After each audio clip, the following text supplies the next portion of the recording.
homem da ilha, na ilha do homem. Quadrante sul noturno, marcado pelo cruzeiro.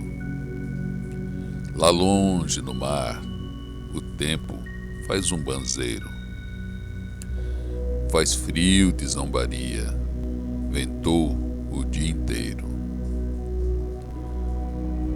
Na chama que dança no meu canto, eu sozinho. No fogo da lareira que aquece meu ninho. Janelas batendo, folhas se contorcendo. Descendo o vento do morro, lambendo como ondas do mar.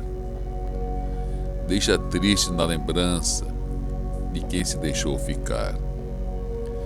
Nasce nas frestas um lamento de socorro, da ausência, da alegria a sufocar. No ninho sozinho, alinho os pensamentos. Nas mãos, uma taça de vinho. O silêncio é quebrado pelo vento frio a soprar. Só o fogo solitário da lareira pode consolar.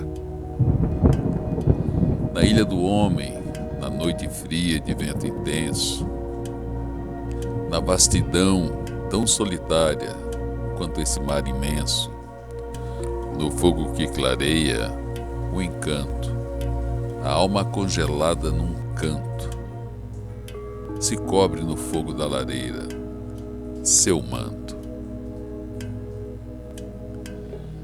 Trovoada rasgando na escuridão. Na lareira, somente o crepitar da madeira. No canto da sala, o homem da ilha, na ilha do homem, aquece seu coração.